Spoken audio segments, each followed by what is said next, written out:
Hey everyone, what is going on? And welcome back to another meta guide. So we have the Halloween Cup as well as the Open Ultra League begin tomorrow. I'm curious, let me know which one you'll be playing. I'm definitely going to be starting off with the Halloween Cup to see how it's like, because it's going to be a little bit different compared to previous Halloween Cups. But you know, we might go into Open Ultra League, we'll see. So why is it going to be different? Well, the main answer is mainly going to be that card bank. Yep, card bank is eligible now for the Halloween Cup. It was not even out for previous Halloween Cup metas, so it's going to do absolutely really well. It's either going to do neutral to so many things, or it's going to be doing super effective damage. I mean, this is a Pokemon, like, Cubink is so good, it's so tanky, that even if you don't have the XLs, you can get away with running a level 41. Now, of course, level 50 good ranked ones are going to be better, but if you don't have that, level 40 is going to get the job done, I think. It's still going to be really strong. Next up, we have Golbat. So, of course, Cubink doing really well against Golbat. Golbat's really good, though, in this meta. It just needs to avoid that, right? But, I mean, it's a really good Pokemon, and it's one that you'll see for sure, no doubt about it. I think it was used a lot as lead Pokemon in the past. But, yeah, it's just such a great Pokemon, because, honestly, you could lead with it. You could possibly go for the bait and then switch out. Go for the nuke, the Shadow Ball, if you want to go for a Shadow. Golbat, the Shadow Ball is going to be doing a lot of damage. Then we have Toxapex, a super tanky Pokemon, poison Pokemon and water Pokemon for this meta. It doesn't have the greatest, I mean, it has Poison Jab, which is really good. And then Brine is not the greatest move, but because of how tanky Toxapex is, it's going to be Toxapex really good. Greninja is another Pokemon that did not have its, it didn't have Water Shark, and it also didn't have its Community Day move, Hydro Cannon, previously. But yeah, I mean, a really strong Pokemon, certainly against that Cubink, right? Because the Hydro Cannon is going to hit like an absolute truck. It is really frail, but it's going to hit so hard, and it does get to the moves pretty fast. Well, I'm sure we'll see quite a few Greninja users. I'll probably use it myself. And then next up, we have Nidoqueen. Now, yes, it's true, Nidoqueen was nerfed a few seasons ago, but it's still really strong. It's still going to be used in this meta for sure. Just such a really good Pokemon. Then we have Mandibuzz, the absolute tank, the Umbreon of the skies, right? So it's a really tanky Pokemon. It does have to watch out for Cubink, because Cubink is resisting every move that Mandibuzz has, unless if it has Shadow Ball, and even then, it's not going to be doing too much. So Mandibuzz does have to watch out for that, but other than that, I mean, it could take hits, believe me.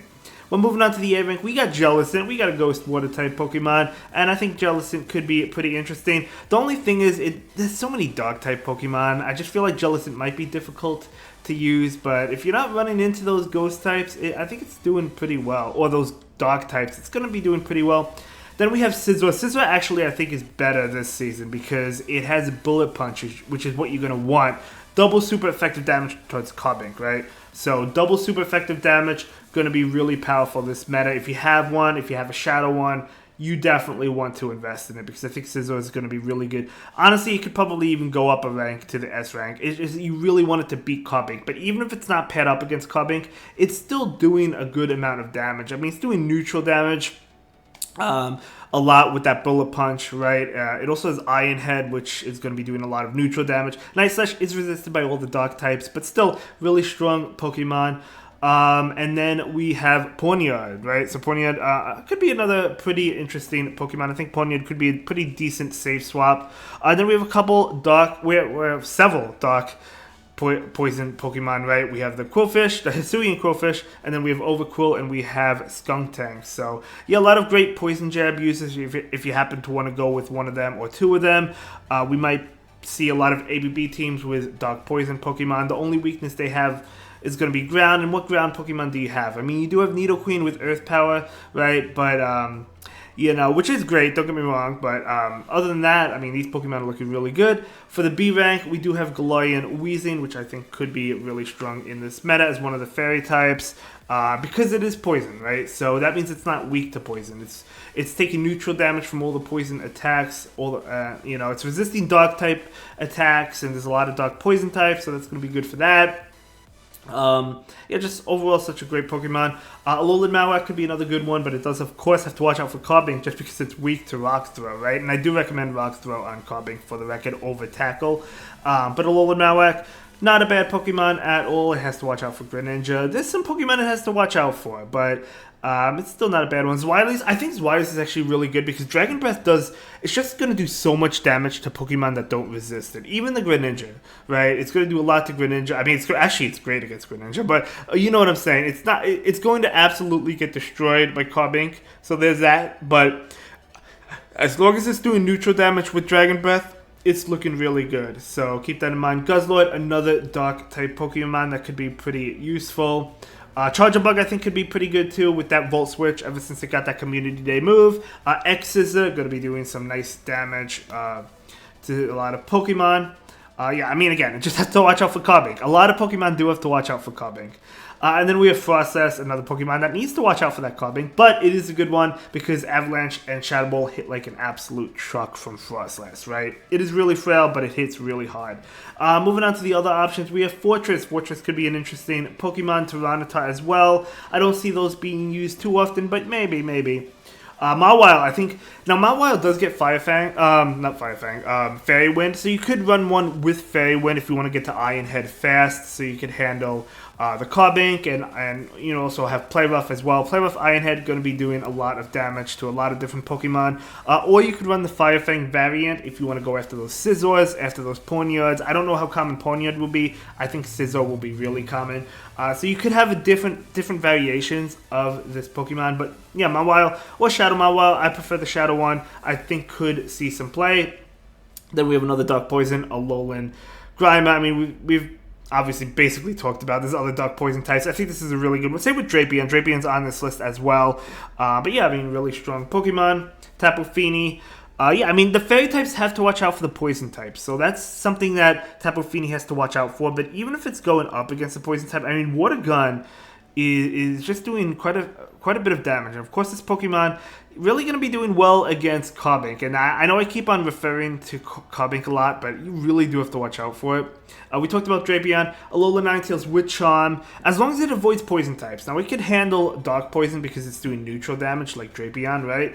Or I guess Hisuian Quillfish or Overqwil, although you still are weak to Poison attacks. But yeah, you mainly have to watch out for like Golbat, Toxapex, but still, you don't want to take Poison type attacks. You have to watch out for Scizor, obviously. So it does have some weaknesses, but still a pretty, if you get it on the right scenario, pretty decent Pokemon. We have another Poison Jab user, Tentacruel. Now, Tentacruel, pretty tanky.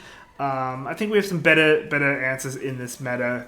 If this is the Ultra Halloween Cup, I think Tentacruel would be good. But we're actually not getting the Ultra Halloween Cup. And then we have Galvantula. Charger Bug's probably going to take the role of Galvantula, but another Volt Switch user for you. If you happen to want to go double Volt Switch, Charger Bug and Galvantula could be the way to go. And then we have a Alolan Raticate. We have the regular Quillfish, and we have a Azumel. Azumel, I think, could be interesting. Again, it has to watch out for all the Poison types, but as long as it doesn't avoid them, if you have the Hydro Pump for Carbink, you're looking really good. As long as it avoids the Poison types, I think maybe in the lead, because I feel like there's going to be a lot of ABB double Poison teams. I guess we'll see. Double Dark Poison. So we'll see. Anyway, that's going to be the Halloween Cup for you. Let's go ahead and move on to the solid team options. So, for the first team, we have Triple Poison. We got that Nidoqueen, but we also have Double Dark. So, a Poison type in the lead, Double Dark in the back with Drapion and Skuntank. You can go with other Poison types as well. You can go with Overqwil, Hisuian Quillfish, right? I mean, there's other options for you, even that Alolan Grimer. But there's other Poison types, but I put Drapion and Skuntank in the back. I probably wouldn't go with Trailblaze. I'd probably go with Flamethrower, but Trailblaze, of course, is an option if you feel like you're going to run into Greninja, right? But even if you do run into Greninja, right? I mean, are you really going to get off the Trailblaze? Maybe. It depends on shield scenarios, but the Poison Jab's still going to be doing a good amount of damage to the Greninja. And then next up, we have Carbink in the lead with Scizor and Jellicent. So Scizor, I think, is great for this meta. It really is. Because it's going to be doing double super effective damage towards that Carbink, which is really important. If you happen to battle other fairy types like Alolan Ninetales, you're doing super effective damage.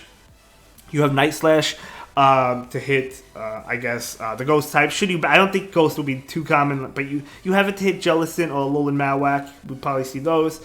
But yeah, I think Scizor is a great Pokemon. Jellicent's pretty good as well. It just really needs to avoid the Dark types. You could replace Jellicent if you want to for another Pokemon, but that's one team for you.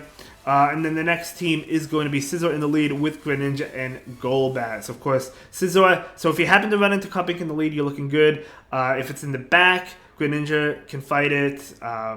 Golbat doesn't want any part of it, so keep that in mind. But I think Golbat is pretty good because it's going to really be resisting those poison attacks, which is really nice. It hits really hard if you have the Shadow variant. You could also go with the Shadow variant of Scizor. I'm going to actually check my Scizors, and I probably will go with the Shadow variant, to be honest. We'll see. I'll see what I have. And then next up, we do have another team. We have Mandibuzz with Ponyard as the safe swap, and then we have Charjabug with Volt Switch in the back, and X-Scissor as well. It's a pretty cool team. There. I think Ponyard is a pretty good safe swap in this meta. Yeah, it does have to watch out for Fire Fang Mawile, but is that going to be that common? I don't know. Even if there's Mawile, I feel like it's probably going to be a Fairy Wind, but who knows? You might see it. Obviously, you don't want to see it, but I think that's a pretty good safe swap. And then we have Triple Dark Team. We have Greninja in the lead. And then we have Hisuian, Quillfish, as well as Overqwil, right? So you can go with other Dark Poisons, but I think with the safe swap being... Well, it could be either one, to be honest. They have the same moves. Poison Jab, Shadow Ball, Aqua Tail. I think it's Aqua Tail, right? But yeah, so... pretty cool team. And then the final team is going to be Wiliest in the lead. As long as it's avoiding Fairy types, it's doing good damage. I'm telling you that. And then we have the Carbink and the Scizor in the back. So, yeah, it's going to be the Halloween Cup for you. Let me know what team you plan on playing. Let me know if you plan on playing the Halloween Cup or the Open Ultra League. I feel like a lot of trainers would probably want to go into the Halloween Cup, but we'll see how Carbink changes the meta. I mean, there are answers to it, right? Like Scizor, so it's not like, Cubink's going to... I mean, it's going to be everywhere, but you have answers to it if you want to go. I do feel like this meta is going to be either a Cubink abuser, which is fine if you want to do that, or it's going to be a triple anti-Cubink team, right? Like Greninja, something like Greninja, Scizor, something else. We'll see. But either way, that's going to be it for this video. I'll see you in the next one. Have a good day. Bye.